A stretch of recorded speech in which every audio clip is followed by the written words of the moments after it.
This problem is asked in JEE Main 2023। देखिए ये problem आपका क्या है। If vector P is equal to 3i cap plus root 3j cap plus 2k cap and vector Q is equal to 4i cap plus root 3j cap plus 2.5k cap, then the unit vector in the direction of vector p cross vector q is 1 by x multiplied by root 3i cap plus j cap minus 2 root 3k cap full stop the value of x is। यानी problem में vector p and vector q दिया गया है और हम लोगों को यहाँ पे यूनिट वेक्टर को निकालना है p क्रॉस q के डायरेक्शन में और उस यूनिट वेक्टर की मदद से x के वैल्यू को कैलकुलेट करके इस प्रॉब्लम में बता देना है। तो सबसे पहले देखिए हम लोग क्या करते हैं कि यहाँ पे देखिए क्या है कि vector p is equal to है आपका 3i cap plus root 3j cap plus 2k cap. तो यहाँ पर देखिए क्या है कि वेक्टर p का x कंपोनेंट आपका देखिए क्या होगा 3 होगा, y कंपोनेंट आपका क्या हो जाएगा रूट 3 हो जाएगा और z कंपोनेंट आपका क्या हो जाएगा 2।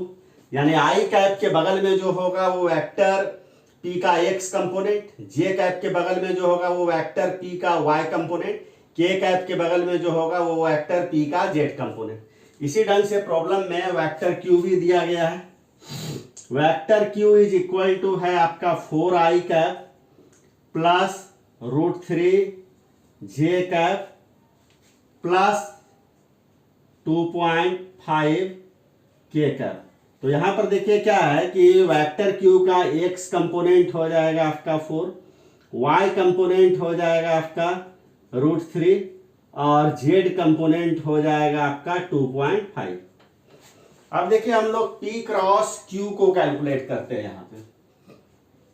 तो देखिए p क्रॉस q वेक्टर को अगर डिटर्मिनेंट फॉर्म में लिखा जाए तो फर्स्ट रो में हम लोग लिखते हैं i cap j cap k cap. देखिए सेकेंड रो में वेक्टर p का x कंपोनेंट, y कंपोनेंट और z कंपोनेंट। थर्ड रो में वेक्टर q का x कंपोनेंट, y कंपोनेंट और आपका z कंपोनेंट को लिखा जाता है। अब देखिए ये आपका चूंकि इस डिटर्मिनेंट में 3 रोज एंड 3 कॉलम है, ये थर्ड ऑर्डर का डिटर्मिनेंट है। तो देखिए इस डिटर्मिनेंट को हम लोग सॉल्व कैसे करते हैं। सबसे पहले देखिए यहाँ पर हम लोग क्या करते हैं, आई कैप को लिखते हैं और आई कैप जिस रो और जिस कॉलम में है उसको कंप्लीटली रिमूव करके जो बचता है उसको लिख डालिए। तो क्या हो जाएगा रूट 3 2, उसके बाद आपका क्या हो जाएगा रूट 3 आपका 2.5। उसके बाद यहाँ पे देखिए, उसके बाद यहाँ पे अल्टरनेट साइन चलता है, प्लस के बाद क्या लिखाएगा आपका माइनस जे कैप। उसके बाद देखिए जे कैप जिस रो और जिस कॉलम में है फिर उसको हटा दीजिए, यानी ये और ये आपका हट जाएगा। तो क्या बचेगा 3 4 2 2.5। उसके बाद देखिए हम लोग क्या लिखते हैं यहाँ प्लस माइनस फिर प्लस, तो यहाँ पर क्या लिखाएगा आपका प्लस के कैप। देखिए जिस रो और जिस कॉलम में है उसको रिमूव कीजिए, तो फर्स्ट रो और आपका क्या होगा थर्ड कॉलम को रिमूव कर दीजिएगा इसको तो क्या बचेगा आपका 3 4 रूट 3। अब इसको देखिए, इसको हम लोग सॉल्व करते हैं। देखिए इसको हम लोग सॉल्व कैसे करते हैं। सबसे पहले आई कैप को आप लिखिए, उसके बाद देखिए क्या कीजिए 2.5 को रूट 3 से मल्टीप्लाई करिए, तो 2.5 रूट 3 हो जाएगा, माइनस 2 को रूट 3 से मल्टीप्लाई कर दीजिए। इसके बाद देखिए माइनस क्या हो जाएगा जे का 3 को 2.5 से मल्टीप्लाई करिएगा तो क्या हो जाएगा 7.5, माइनस फिर आपका क्या होगा 2 को 4 से मल्टीप्लाई करके लिख दीजिए 8। उसके बाद देखिए क्या हो जाएगा प्लस के का 3 को रूट 3 से मल्टीप्लाई करिएगा तो क्या हो जाएगा 3 रूट 3, माइनस फिर 4 को रूट 3 से मल्टीप्लाई कर दीजिए, तो ये हो गया।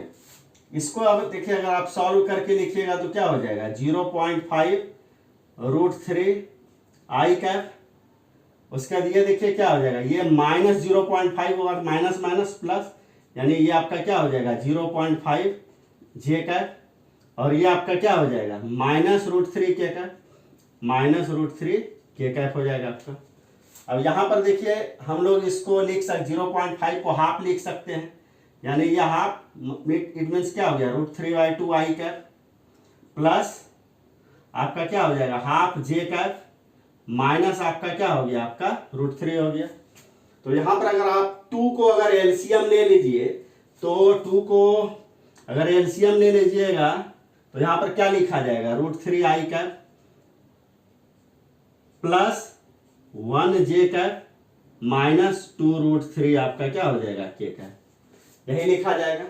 यानी इसको हम लोग लिख सकते हैं 1/2 √3 आई कैप प्लस जे कैप माइनस 2√3 आपका क्या हो जाएगा के कैप।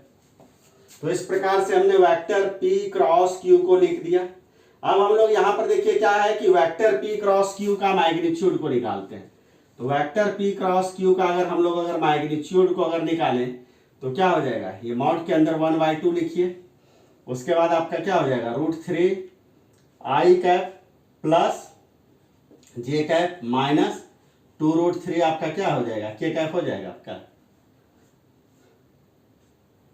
उसके बाद देखिए हाफ है, हाफ को मॉडुलस साइन से बाहर ले लीजिए।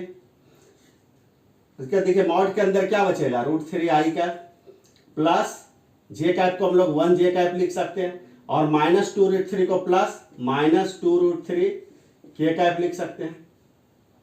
अब यहाँ पे देखिए हाफ हो गया, इसका अगर मॉडुलस इसका अगर मैग्नीट्यूड अगर निकालना हो तो क्या करेंगे, एक्स कंपोनेंट का स्क्वायर यानी आई कैप के बगल में जो है उसका स्क्वायर कर दीजिए, जे कैप के बगल में जो है उसका स्क्वायर कर दीजिए और के कैप के बगल में क्या है -2√3 उसका स्क्वायर कर दीजिए और सबको ऐड करके लिख दीजिए। तो यहाँ पर आपका क्या हो जाएगा √3 का स्क्वायर आपका क्या हो जाएगा 3, 1 का स्क्वायर क्या हो जाएगा 1 और 2√3 का स्क्वायर क्या हो जाएगा ये आपका 12 हो जाएगा आपका। तो ये आपका क्या हो गया हाफ और ये स्क्वायर रूट ऑफ आपका क्या हो गया 16 यानी हाफ मल्टीप्लाइड बाय आपका क्या हो गया हाफ मल्टीप्लाइड बाय आपका 4 हो गया आपका। अब यहाँ पर देखिए हम लोगों को यूनिट वेक्टर निकालना है P क्रॉस Q के डायरेक्शन में। तो P क्रॉस Q के डायरेक्शन में अगर यूनिट वेक्टर निकालना हो तो P क्रॉस Q मतलब इसको डिवाइड हम लोग कर देते हैं इसी के मैग्नीट्यूड से। तो जब इस वेक्टर को आप डिवाइड कर दीजिएगा P क्रॉस Q वेक्टर आपका क्या हाफ √3 आई कैप प्लस जे कैप माइनस 2√3 के कैप, ये वेक्टर हो गया, ये हो गया आपका P क्रॉस Q, इसी को डिवाइड कर दीजिए इसके मैग्नीट्यूड से, यानी ये आपका क्या हो जाएगा हाफ मल्टीप्लाइड बाय 4। तो हाफ हाफ कैंसिल आउट हो गया। तो इसको हम लोग देखिए इसको हम लोग यहाँ पर लिख सकते हैं 1/4 √3 आई कैप प्लस जे कैप माइनस 2√3 आपका के कैप। तो ये जो आप देख रहे हैं ना यही आपका है unit vector in the direction of P cross Q। अगर इसको अगर आप इससे अगर कंपेयर अगर कीजिए तो आप देखिए स्मॉल ब्रैकेट के अंदर जो एक्सप्रेशन है वो यहाँ भी है और आपका देखिए क्या है वो एक्सप्रेशन आपका सेम टू सेम एक्सप्रेशन यहाँ भी है और यहाँ देखिए x है, उस x के जगह पर यहाँ पे आपका क्या है 4 है। तो इसका मतलब यहाँ पर x का वैल्यू आपका क्या हो गया 4 हो गया। तो इसका मतलब फाइनल आंसर आपका क्या हो गया x = 4। तो इस प्रकार से मैंने इस प्रॉब्लम को सॉल्व कर दिया। अगर इस प्रॉब्लम में अगर आपको कोई भी डाउट होगा तो कमेंट आप जरूर करिएगा।